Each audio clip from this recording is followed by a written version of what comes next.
Hello everyone, Dominic here from Esports News UK, back with another video interview and another special guest. And today I'm joined by Craig Ryan, one of the founders of Pixel Bar in Leeds. And we haven't done an interview on someone from a bar before. I think it's quite an interesting topic to explore. So first of all, thanks for joining us, Craig. Yeah, hi everyone. Thanks, Dom, for having me on. Yeah, it's good to get out there and be a little bit of a different perspective, I think, on UK esports industry. Absolutely, yeah, absolutely. So I guess first of all, Craig, tell us a bit about yourself and the bar. I guess when you opened it, what are the sort of origins there? Yeah, so esports and drinking is two passions of mine. It's always made sense to me to combine the two. Yeah. So from a purely selfish standpoint, I just want somewhere I can have a beer and watch some esports. And yeah, talking to other people, talking with the other two business owners, they had the same passion.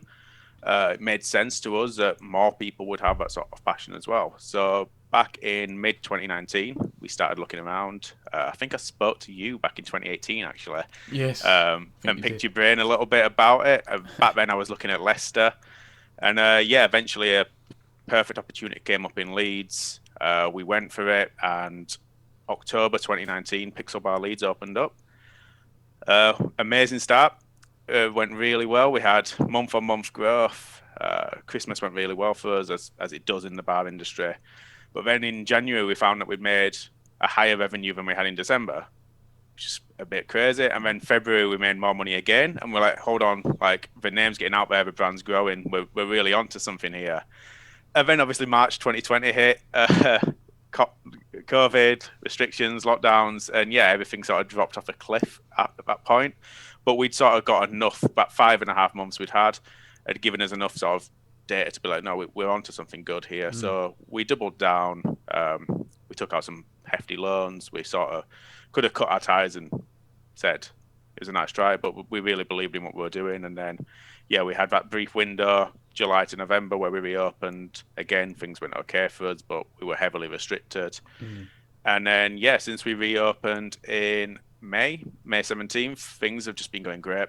Obviously, there's still some restrictions there, but Mm. yeah, really happy with things. See, obviously, that must have been such a challenging, difficult time. I know COVID has been difficult for many people, but as someone that is in the live event or live venue business, that must have been particularly hard. Can I ask what you did there, Craig? Did you do a furlough scheme? Yeah, so our staff all went onto furlough. The furlough scheme was great for us in Good. helping that with there were bounce back loans and things like that, which sort of kept us going because as much as we tried to sort of look after our staff and keep things ticking over, landlords don't go anywhere. Mm. Rent stays in place. We leased the hardware, the PCs that we have in there. Those payments were still going out every month, so we had to make quite a big financial commitment to get there.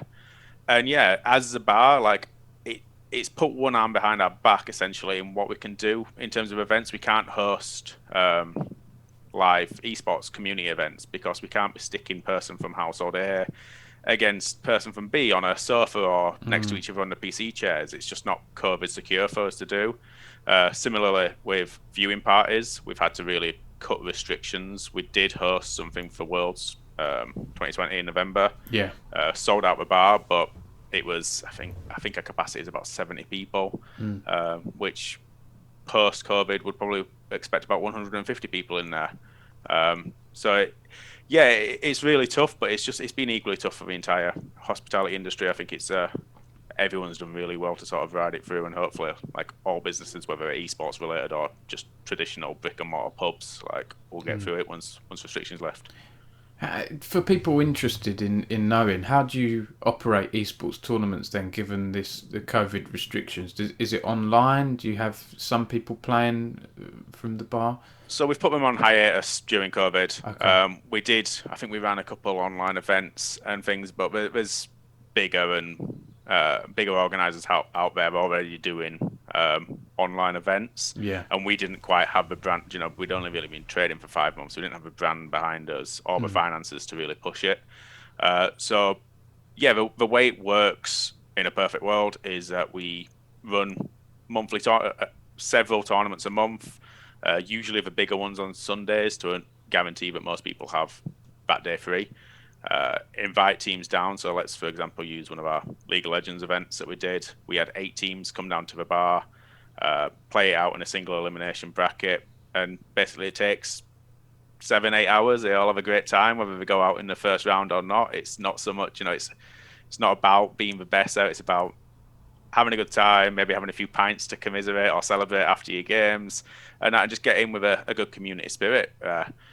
We do want to grow the events, such as the work that we're doing with Cooldown. We do want to start to becoming something a little bit more professional with what we're doing, but I think the community aspect of it is something that we'll always stick to. That leads me well on to my next question, Craig, because you recently announced a new League of Legends tournament. That's relevant to our readers and followers. We've covered UK League of Legends historically in the past, and that's taking place in September, right? And yeah, correct. So sign-ups are open now through the Cooldown platform. I'll discuss a bit more about Cooldown because I think those guys are doing a cool thing. But yeah, the tournament itself is we've got a 108 team limit, free to enter tournament. The initial qualifiers will be online, so you've got, I think, a week-long window starting in August where you arrange with Team B, you play your game, winner goes through to the next round. The final 4 teams will all be invited up to Pixel Bar to come and take part in the live finals up at the bar. So again, this will be a single elimination bracket on Sunday, September 26th. We're playing for the share of £1,000 prize pool, which is where it currently stands. We're hoping through a few things which we'll be announcing over the next few weeks to grow that, either through bringing on some more sponsors. We're going to be selling a Cooldown specific cocktail in the bar, and £1 from every sale will go towards the prize pool. We're going to be selling some Cooldown merchandise, which you guys have kindly donated. Again, I think £10 of every sale will go directly into a prize pool. So we hope we can really get the community to sort of crowdfund it in a way, but whilst also getting some nice, cool merch out of it. Yeah, that sounds really good. And for people interested in taking part, we've got a sign-up link. I did an article on it as well, so thanks for letting me know about that. And you mentioned Cooldown. So for people watching this not aware, I think it's Cooldown Ventures have launched a service where they're sort of helping to arrange events at bars around the UK, including viewing parties for esports and events like yours, Craig. So what kind of involvement have they had with it, and what do you think of their offering? Yeah, so I think it's a great way. I think in terms of viewing parties at like bars and pubs and stuff for esports in the UK, there is some groundwork that needs to be laid. The beauty of esports is it's so accessible, and you and I can both attest, I imagine, that a lot of the stuff that we watch on Twitch, we probably have on our second monitor while we're doing a little bit of work on one side. You're not going to be doing that with England on Saturday. You're going to have your full attention. A lot of people will go to the pub with it, and it's a culture that has stemmed up, and I think a lot of that is driven by Sky Sports and BT Sport charging astronomical prices, whereas Twitch is free. But yeah, the guys at Cooldown so the parent company is ABE InBev or Budweiser. Obviously, Bud Light have dipped their toes into esports quite a lot over in the US.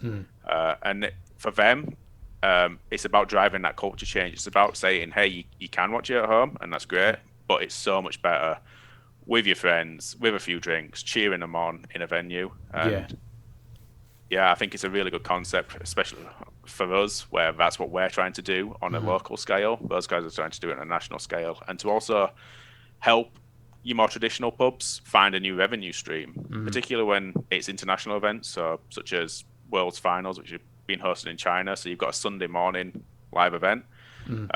It's perfect for a pub who aren't going to have customers in at that time to say, hey, you guys could be getting 80 to 100 people in here who are all going to be spending. I can attest to that. Those guys come in and drink at Sunday morning when the live finals are on. So yeah, really, and it helping to teach people, one, how to host the events, and two, just what esports is, because a lot of these pub landlords will have no idea. Yeah, absolutely. And I like the idea as well. If you're, I don't know, in another town or county or city, or you're visiting somewhere with friends and you want to see what's going on, you can access that service and see if there's a bar or pub in the nearby area that has like a gaming event going on. Then you can just turn up. It's an easy way. We didn't have this 5 6 years ago, and I think it's testament for me to like the growth of gaming in esports, and people are becoming more accepting of it. That when I think of this as well, the culture in the UK is very different, obviously, to places like Korea, where they might have a lot of internet cafes, China as well, these PC Bang cafes. The culture is slightly different there, and from what I hear, back in the days of StarCraft and StarCraft 2, a lot of that success came from people going to those cafes to play. It's different here, right? Everyone has, and I think one of the reasons why arcades, you have to go back to arcades, right? That's intrinsic. That's linked with gaming culture, and arcades went through a period where they kind of died, whenever it was, a few decades ago, or started to die. And I think it's because a lot of the games you could play in your consoles. They released the light gun games like Time Crisis from home. Street Fighter was good on consoles. You had less of a reason to go to arcades. So the culture here seems to be quite different. What are your views on the culture here, Craig? It sounds like your bar's doing well, right, outside of COVID. Yeah, so I think there's a massive rise in the hospitality industry with experiential drinking. I don't think people are looking just to sit in a pub anymore, whether it's ping pong or crazy golf or gaming. You're seeing more and more sort of niche venues pop up that have got this sort of play a game with your friends and things, and we're no different to that. We're sort of hopping on that bandwagon as well with what we're doing. But I think the couch co-op is coming back anyway. I think consoles really made a big mistake when I think even Halo didn't have local multiplayer for Halo 5, and that stung me. I mean, that's my childhood right there. Is same. Playing on the same TV, playing some Halo and things. And so that's one other area for us where it's the more casual side of things. So we get customers coming in, and obviously lads playing FIFA, or there's Mario Kart, and then some of the more indie titles moving out by Team 17. That's a great one at our bar. It's great. It's people. It's not serious. It's a bit of fun. People get more into it the more drunk they are, and so things like, I think it's a massive culture shift that we need, and Cooldown are really going to help with that as well. Because us esports fans, we're getting older, but we're not aging out. We're not hitting 30, 35, 40 and thinking, oh, that's enough today, I'm not watching it anymore. Just like football fans aren't getting to 50 years old and stopping watching. And so every crop of 18-year-olds who come in is, in my opinion, a larger target market for us, but we're not losing the older guys as well.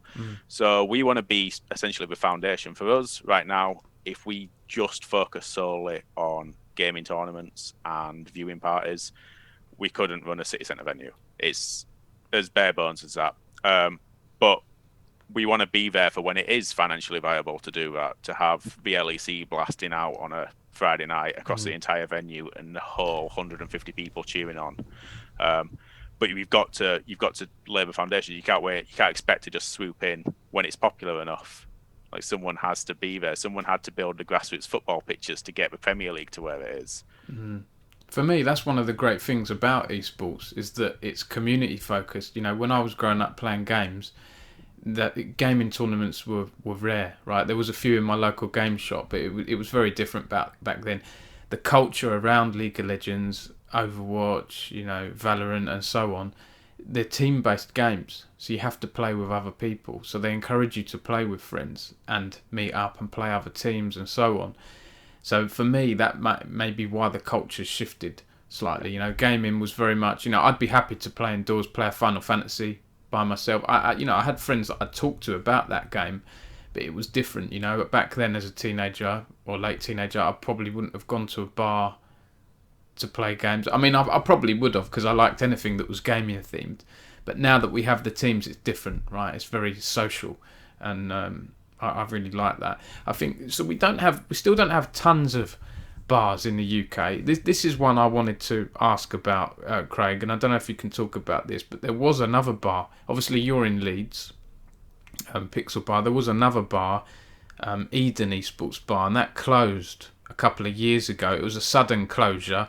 It wasn't super clear from the reports that I read. I think at the time I didn't cover it because I was doing Esports News UK in my spare time, and it was one of those stories that I just didn't get onto at the time.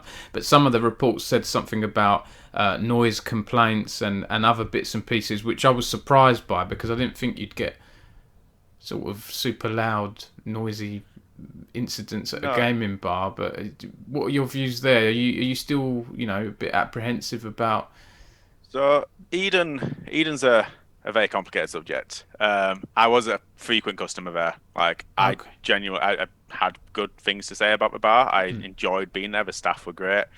Um, the owners weren't esports fans. They weren't even Okay. gamers. And I think a lot of that shone through in that they'd seen the buzzword esports and they'd seen a £1 billion revenue on Yeah. all the Forbes articles and things like that, and thought, oh, if we slap esports on top of it, The classic then we're going mistake. to print money. Yeah. Yeah, and it's just not like that. And for that reason, they sort of went too hard on some esports concepts, and then completely missed the shot with other easy wins. Mm. So, I mean, as a customer, it's something I wanted to do before that place opened up, but I sort of sat there often taking notes, talking with the managers, and sort of being like, okay, well, if I did it, I like that idea. I'd steal that. Definitely wouldn't do that idea. And so, yeah, like it closing down so suddenly was a big shock. Mm. And it did make my life harder when I was getting investment and funding to open up Pixel, because people were like, oh, well, Eden shut down. It clearly isn't viable. And it's hard to say when your only defense is essentially, yes, but I'll do it better.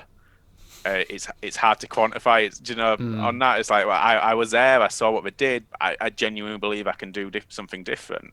Um, but no, and that does make it hard because there are only a few esports bars in the UK, and I Mm. don't think any of us could be classified as similar to one another. We've Mm. all got a different way of doing it. It's a bit of a wild west out there currently, and I'm not one to say whether what I'm doing is right or what everyone else is doing is wrong. It's just different. We're all still finding our way. There's no sort of McDonald's blueprint that you can follow and Yeah. print money. But yeah, I think for venues that are opening up, it's flexibility that has to be key. It's Mm. so difficult to get blinkered and think, well, I like League of Legends, I like beer, I like watching it in a crowd, and to think that, oh, well, there's gonna be 200 people every Mm. single night who want to do the exact same thing, because it's just not how it works. People really love the concept of a bar, but they have other requirements, or sometimes they just want to watch it more in depth at home. Mm. I think a lot of thing with esports is that people watch top tier play to analyze it more so than I do when I watch the Premier League. I know for a fact I'm never going to be a Premier League footballer, but I know that I can get better at League of Legends when I Yeah. watch it and I watch what the pros do. Um, so I think there's that sort of divide of like, okay, I'm watching this game as a fun spectacle, as a social aspect, and I'm watching this game basically as like training, like Mm. thing, which I wouldn't recommend that you go to a bar to do, because you're not going to get all the insight. You're not going to stop and look up on guides whilst it's going on and see why has he picked said item and so thing. And if you're drinking, your reactions are going to be lowered anyway. Yeah. Well, that's definitely something we find. Some of the League of Legends players when they come in for the tournaments, are like, oh yeah, well, I'm not drinking till I get knocked out, and then they don't get knocked out, so on a win streak. And so yeah, they're usually just drinking the tap waters. But it's fine. Again, that's another thing that you need to accept is that you're going to have a range of customers, and some aren't going to spend as much as others. Like, yeah, we'd make more money if we just had 200 lads playing FIFA and sinking beers. But that's not who we are. That's not our customers. You know, the face of the company are the League of Legends players, the esports fans. They're the people who we want to represent. And so we do things like the FIFA events and the just more general drinking to earn enough money so that we can do the more fun things, which aren't exactly revenue drivers, but they are what we are passionate about. Yeah, I'm interested in your activities, Craig. What would a typical night look like? Do you have different nights, different things going on? Yeah, so at the minute, it's kind of all just you stick to your table. So there's very little we can do. So currently we have, I think, 9 console booths. Yeah. So in there's PlayStation 5s, Series X's, Nintendo Switches. The customers book in, tell us which console they'd like. We get them set up. So those seat from between like 3 and 8 people. And then we've got a few retro consoles dotted about. So that's N64s with GoldenEye, things like that. Lovely. For people just to hop on, play. And then we've got 10 PCs at the far side. So those PCs we charge an hourly rate for customers, just similar to how Belong do, how to One You do, and things like that. And customers come in, they log into their own Battle.nets or Steam accounts and play their games. Once restrictions are lifted, then we want to start getting more community tournaments going. Definitely I've basically block booked Sundays, and we're going to pick a different game every Sunday, whether that's League of Legends, Tekken, Smash Bros, FIFA, like the whole range, just so that we can get data on which are the most popular as well, and to give people, even if they're not the most popular, we'll still bring them around every 2, 3, 4 months, so that people can come and have that experience of playing in a live setting. Yeah, it's good. It's good to have that variety as well, and the retro consoles and all that. And you mentioned some other chains there, and what you alluded to earlier, talking about each bar chain being sort of different to one another. I feel like there's room. I'm one of those people that believe in there's enough pie for everyone to have a slice, and I think with bars, because there are so few gaming bars here compared to other territories and so on, it comes down to location, right? Yeah. So I've been to the One You place in Charing Cross, and I know they've got a few others now. I've been to a few Belongs and Meltdown and stuff, and if you have that certain location, then I feel like you can all sort of exist, coexist. Is that the feeling you get? Yeah, I don't see any of them as competition, really. I mean, if Meltdown opened up next door to us, then that might be a different story. But the closest one to us is Sheffield, and so that's a gaming bar per city. That's what I'd love to see, and whether that's pixel bars or whether it's more Meltdowns or whether it's someone completely new, it's the only way the industry grows. Because one of the main things that I'm really proud of doing at Pixel Bar is introducing esports to the general public. Like, we are, for all intents and purposes, we're a city centre cocktail bar. And so on Saturday nights, we get all sorts of people coming down who are coming out of Weatherspoons or Revolutions across the road from us. And they swing their head in, and we've got CSGO up on the screen. And it blows people's minds, really. They've never seen esports before. And so we try to show on, unless we've got a viewing party going or people request certain games, we try to show like Rocket League, Counter-Strike, and then if there's any big FIFA events going on, we show them, because they are so easy to understand and digest for someone who's never seen esports before. Sticking League of Legends on, it's intimidating for anyone who doesn't have 100 hours worth of knowledge into the game. And so we try to steer away from that where we can, because customers will come in and be like, what's this on the screen? We'll say it's Counter-Strike. These guys are playing for $1 million this weekend. And they're amazed by it. They had no idea this industry existed, even though it's huge, it's colossal, but it just still seems to be sleeping on most of the UK. And then, that's what really sets the culture change. Don't get me wrong, I don't expect these people to go home, buy a £3,000 gaming PC and turn up at DreamHack next year, but they will probably see it pop up on BBC Sport or wherever, a Forbes article here and there, and they won't have that sort of negative connotation. What so many people you'll see on Twitter when BBC Sport share something about the UKLC, the comments on there. We're trying to sort of get people to think, I remember Pixel Bar, people in there were normal, they were having a great time. Yeah, that's cool, good for them. And that's when it really starts to grow into the public domain, because when their kids say, I want to play competitive computer games, it's not completely out of left field. We're like, that happens now. Like, the kids making serious careers, and that's not just being a good player, that's by being content creation, it's by being management, it's been being an agency, there's journalists. There's so many arms to the esports industry for good, credible, well-paying jobs nowadays, but parents, I think, are still shying their kids away from it. Yeah, it's an interesting topic, that, because you see parents of the esports pros whose minds change once they realise the opportunities. And I guess not even just pros, right? The fact that their children can become professionals in the space, in marketing or whatever it is, legal work, journalism, content creation, and it opens their eyes to things. When I was a boy, there were a lot more negative connotations. It's a waste of time and so on. Luckily, my parents were supportive of my personal hobbies and interests. As long as my dad always said, as long as you've done your homework or whatever, your schoolwork, then you can play, and that sort of stuck with me. But there was that negative connotation, that sort of negative attitude that was more wider in society, and I feel like that's changing a bit now. But it's taking time. The mainstream press as well often do negative articles on gaming. There's often just not getting the right person to write the article who's also going into it with such a biased opinion on it. But no, I can imagine there's parents out there who are telling the kids they can't do the homework till they get a victory royale. Now they're pushing them to be the next. That's going to be me. You got to get to plat Elo in League of Legends by the time you're 10 years old. I said to my son, no. 12 league is a 12 plus. So yeah, I don't have a choice with.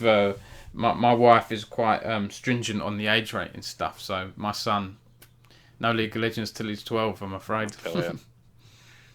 No, I definitely think that it's the only way that it's really going to grow in the UK. We're lagging behind so much on sort of social acceptance, and you're completely right that it's getting there, and it's so much better than it were 15 years ago. But there's still just such a lack of understanding, and then people sort of jump on, as the Eden owners I mentioned, jump onto that 1 billion a year revenue headline, and that's a dangerous thing to base your opinions on esports around as well. It is, and when you look into those figures, Newzoo, I think they say it's like a $1 billion market.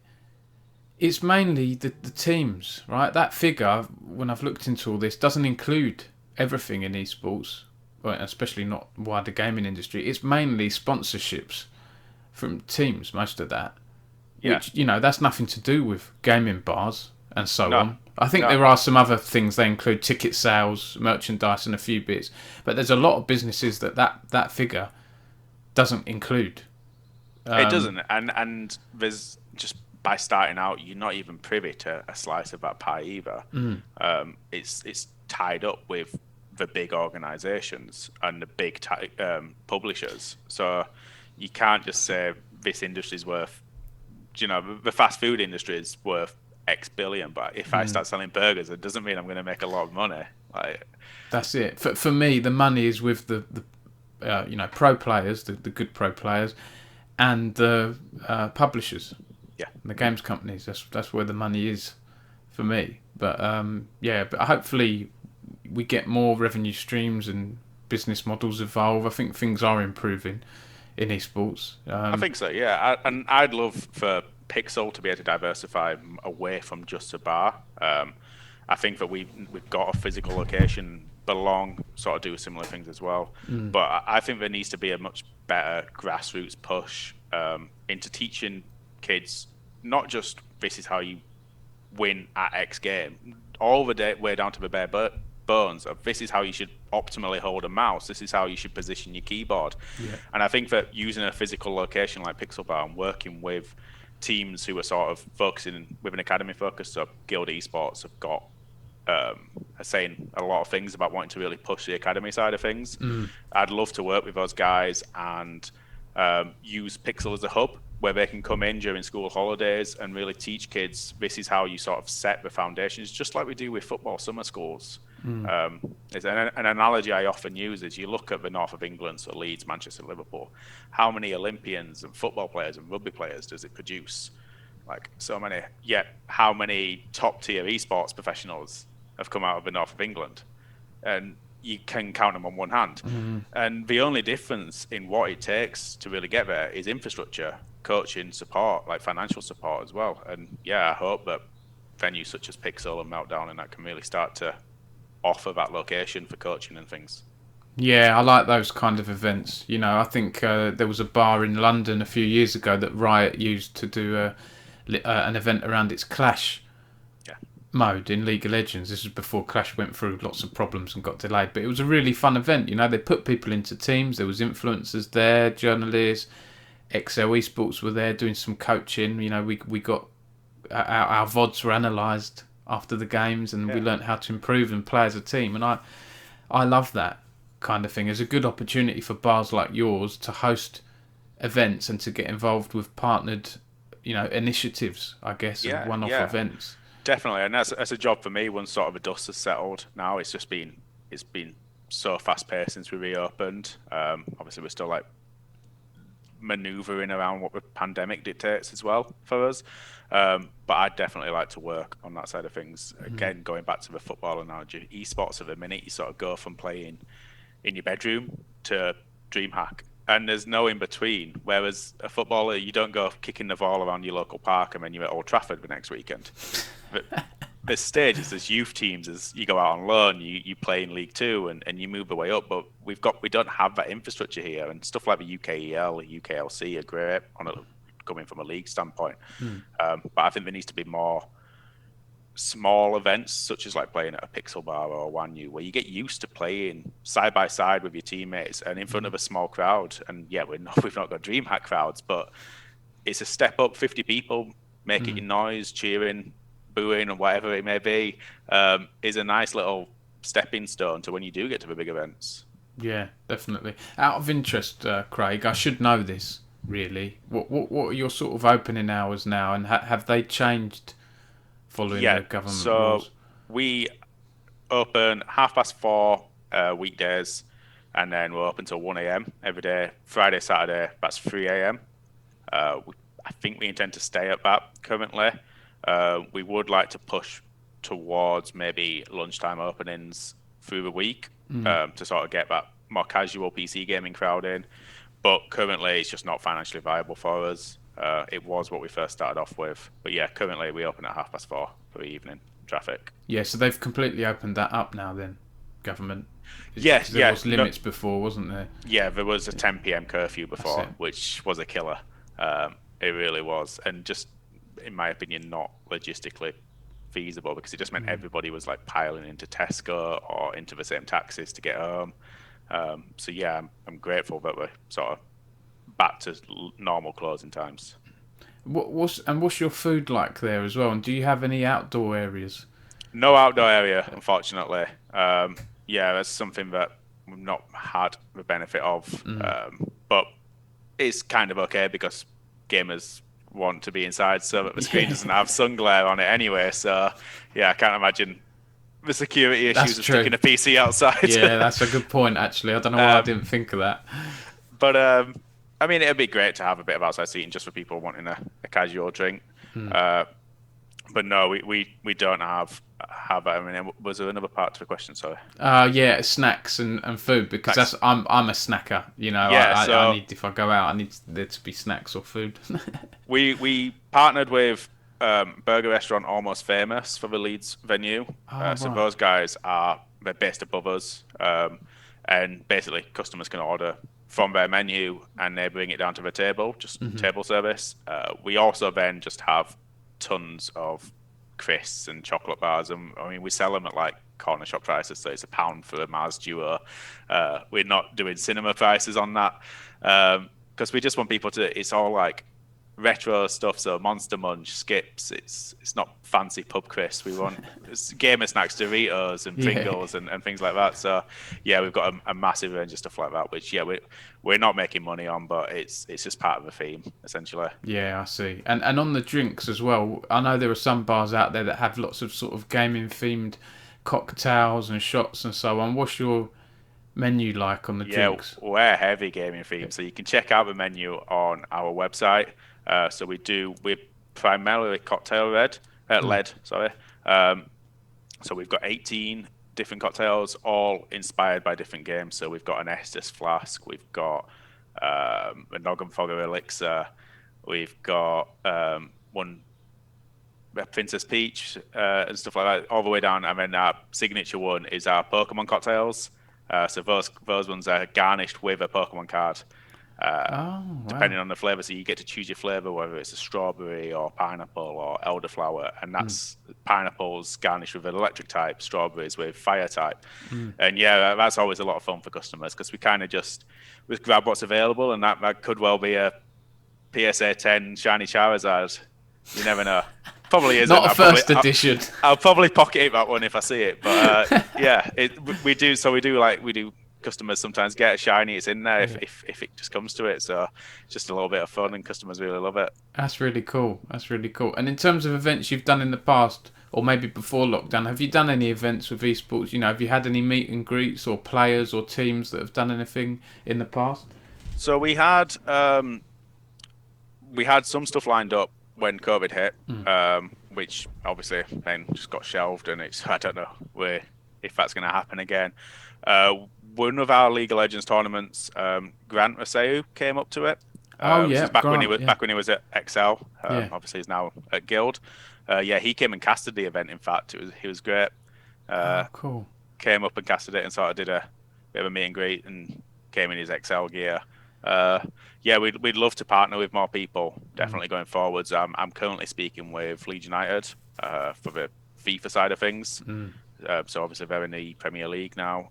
They want to do some content like for the next season's Premier League, which is more than up to. I mean, I'm a massive Leeds fan, so I'll be very keen to work with those guys. My sister's a big Leeds fan as well. You've done well this season. I'm an Arsenal fan. I think we only finished above you by like one place or something. Yeah, amazing season for us. And yeah, I mean, and as a football fan, that's just the sort of stuff I want to see to an extent in esports. Is a little bit more tribalism. Like, I'm not talking hooligan. I don't want the esports hooligans running around. But I think a little bit more of a rivalry outside of Twitter memes would be good. Just something a little bit more fire when a game happens. Yeah, it's a funny one, isn't it? Because I do, as a journalist, I'm I guess different to a lot of esports fans out there. I know there are fans of specific teams, but I know there are people that also chop and change as well, depending on players. And we see that in football now as well, right? Neymar moves team, Ronaldo moves team. A lot of his fans move with him. Without a doubt. I see that in esports a lot. When esports is just so international, so global, I think that's the thing. And I don't think the answer to that for esports is big localized teams. I don't think we need a Leeds United esports team competing in the LEC. I think the beauty of esports is well, not so much global, but it's continental in how it works. But I think that on a smaller scale, on that grassroots academy side of things, I think it definitely should be more localized. I would love to see Pixel Leeds versus Meltdown London versus Platform or whoever, and get some real rivalries going, whether we can get the money stumped up to sort of do home and away games, get the guys from Meltdown up here, get my customers booing them when they walk in. Yeah, I think that'd be great. Obviously it's all to a bit of fun, but I think that's the sort of thing that should really, I think the esports is so top heavy at the minute, but if it wants to sort of, it's here to stay, but if it wants to be sturdier in its things and be more lucrative to everyone from the bottom up, I think that grassroots focus really needs to get some fans pumped into it. Yeah, it's interesting, and it's been one of my frustrations of UK League of Legends over the years, Craig. If there were more people watching UKLC, NLC, UKEL, that's all I'd write about on my site, but unfortunately there isn't. So that's why I had to broaden out with my content, and it does frustrate me sometimes but I understand it. There's a lot of League of Legends and other esports fans in the UK, but what do they watch? They watch the LEC, they watch the World Championships. I know I'm generalising, but for the most part. And I guess it's like, watching the Premier League or watching League 2 and lower leagues, right? You're going to watch the Premier League because it's the best, it's the cream of the crop of Europe and UK and stuff. So, yeah, but I think that's why we need to sort of build that infrastructure, because even your crews of the world still pull a few thousand fans in week on week. Which I can guarantee, like even XL Esports probably wouldn't pull in a few thousand fans every single week for the LEC, based on like ticket prices and stuff.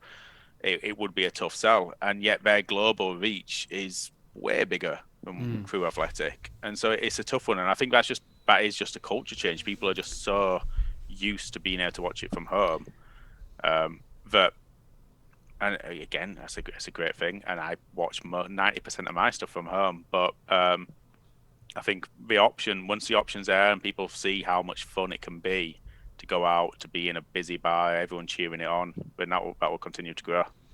Yeah, it's an interesting area. I think that might be the next evolution of UK esports because you've got Endpoint, Adam Jessop of Endpoint, based in Sheffield. He often speaks of wanting to make Sheffield a bit of a hub and really representing sort of Sheffield in a way for Endpoint. Yeah. Not many orgs do that. XL are based in Twickenham Stadium and so on, seen as a sort of London org.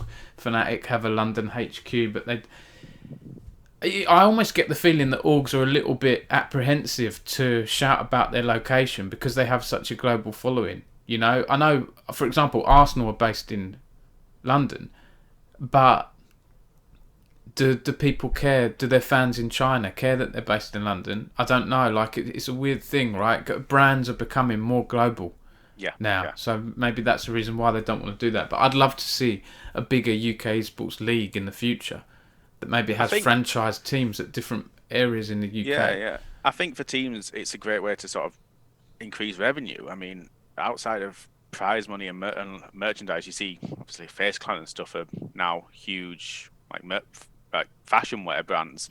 But in terms of ticket sales, like the football pyramid couldn't live without those ticket sales, and esports doesn't have that. And whether that is sort of like partnering with, so XL partnering with Meltdown London and doing a £5 ticketed event, and obviously XL take a cut of it because they're going to be bringing so many customers which Meltdown can't reach with their smaller fan base. Stuff like that would be great. Again, be keen to work with it, and it gives teams the chance, but you don't have to be localized to London because they could do it in 10 cities. Like there's 10 cities around the world that have esports bars or equivalent or bars willing to show it. They could just pick these global centers and run an event out of there. And I think working with the guys at Cooldown, they'd be very keen to sort of partner with. I know they've partnered with Optic Gaming to do things like that. So it'd be interesting to see if those guys go in that direction too. Yeah, definitely. You mentioned bars, plural. It's the inevitable question, Craig. Do you have any plans? I mean, it might be difficult to say because we're only just I hope coming out of this COVID situation. I know there's the Delta variant and all that stuff, but are there plans in the future for other bars? Yeah, so we are very, very close to signing off on Pixel Bar number 2. Cannot say the city. It's kind of an open secret in some circles. Right. So people will probably comment somewhere already say giving the game away. But yeah, we're basically signing the dotted line early next week. Fingers crossed. There's no last minute errors. But yeah, Pixel Bar 2 should be opening towards the end of this year. Really excited. Really excited to see where we go from there because that will mean that we've got 2 venues and we can really ramp up what we do. And when I say I want a bit of tribalism, I want Pixel Leeds to be against Pixel X, and then going down to Pixel Y, we can get home and away games going. We can get some real rivalry, which I think will really boost the esports side of things for us. Open one down here. Craig, where come is to it Suffolk. you are? Suffolk. Yeah. I'm in Suffolk. I was in Essex most of my life. Uni at Bournemouth, and then I lived in Billericay and Chelmsford for many years in Essex. But I guess London is an obvious one, but expensive. That's the only real frustration for me is because it's Leeds. That's so hard for me to get to. I need to stay the night, arrange all that stuff. So it might be that I have to wait. If I find myself up there, I'll absolutely go because I often do that. If I'm travelling somewhere for one thing, I'll double up and meet a few contacts at the same time. So, and I think there are some orgs and things based around Leeds and based around that area. They're springing up. There's some guys, quite a lot of guys springing up who are sort of based out of the north. Obviously, Barrage were, I think, Preston, Manchester, but those guys have become Resolve now, isn't it? Yeah, that's the one. But yeah, then there's others around there. Vex Gaming are based over in Manchester.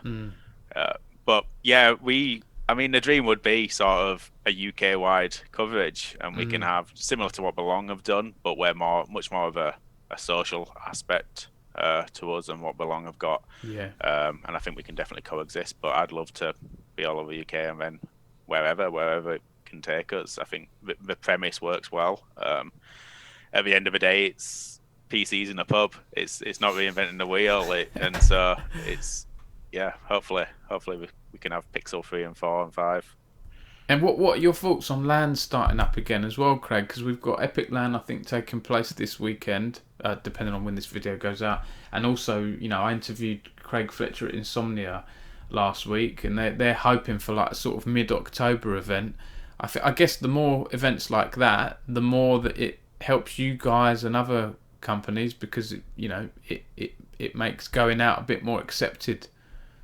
Yeah, definitely, and I think that's still a concern for a lot of our customers. Is I don't want to play in the tournament because I don't know where the guy I'm sat next to has been, or if he's tested positive and whatnot. And so, I mean, it's first of all, obviously, for coming from a hospitality background, it's great to see sort of normal life resuming. But it's just gonna have to come in small stages. Like there's probably going to be hiccups along the way. There's probably going to be someone who pushes the boundaries a little too much and ruins it for everybody else. But I don't think that'll be on sort of the esports standard. But it seems to be happening well with the football events as well. It's just fingers crossed that we don't have another like winter period when the temperatures drop again. Another winter period where it's tough, because the hard thing for us is to scale up and then scale back down. It's frustrating, isn't it? And it really is. It's like the other Craig said. It's we don't know, right? Things are still very much up in the air, and we can only go based on guidance and all these. I get the impression this thing's going to be like the flu. It's going to change. It's going to evolve, and we've got to just adapt and just carry on. But it's going to be frustrating. It does seem to be the way with the Delta variant. So it's torn through a lot of my friends and stuff who've had it recently. And they've been ill, but they've not been sort of hospitalised or anything like that. So I think with the vaccine, it's sort of bringing people more into the realms of very bad flu rather than what it was a year ago. Which it's been for us. It's been a very tough way to live morally, because at the end of the day, like if I could just say, close the doors, let's ride it out, then we will. And we delayed reopening back in July 2020 because we didn't think it was right to reopen on a Saturday when restrictions changed. We thought, let's do it from Monday, take it easy. We've got a duty to our customers to make sure that we are actually prepared for this. But there's only so much financial aid we can get. There's only so much we can do without going out of business, and you've got to make those calls. And for us, our capacity, I think we slashed it to about 40%, 35-40% of what we could actually have in. But that for us pays the bills. We're not thriving in that sense. But it's very tough when you get asked that question, and I guess a human in you wants to say, like, no, let's just ride it out. But then at the end of the day, I'm running a business. I do have to do something. I just have to be as responsible and safe as I can. Yeah, absolutely. Craig, I was thinking this chat about a gaming bar was going to be 20-30 minutes. We're up to 50 now. So it's been a great chat. You've answered. We've had a good talk about a lot of things. Is there anything you'd like to add? Any shout outs or just big shout out to the Pixel Bar Cup over on the Cooldown platform. £1,000 minimum prize pool. It's going to be a great event, whether you win or lose. We're looking to get some partners and prizes in there for people for taking part. So even if you bronze 5, you might win something. And it's going to be great for grassroots UK League. Really good opportunity to whether to get discovered. If you're good enough, you get to the live finals. Who knows who's going to be watching? Yeah, absolutely. Okay, well, Craig, thanks so much for your time. Good luck with Pixel Bar. I hope to visit at some point, or maybe you'll beat me to it and you open a bar down here somewhere, and then I'll definitely go. Everyone for watching, thank you. As always, I continue to try and do these interviews. It's funny you mentioned Grant from Guild. He's at Guild now, Craig, because he's one of my prospective interviewees for the future. Been for a while, but I think we're getting closer to arranging an interview date now. So, everyone, thank you for watching. Please do give Pixel Bar a follow, doing some good things, and support your local gaming bars. and I'll see you all next time.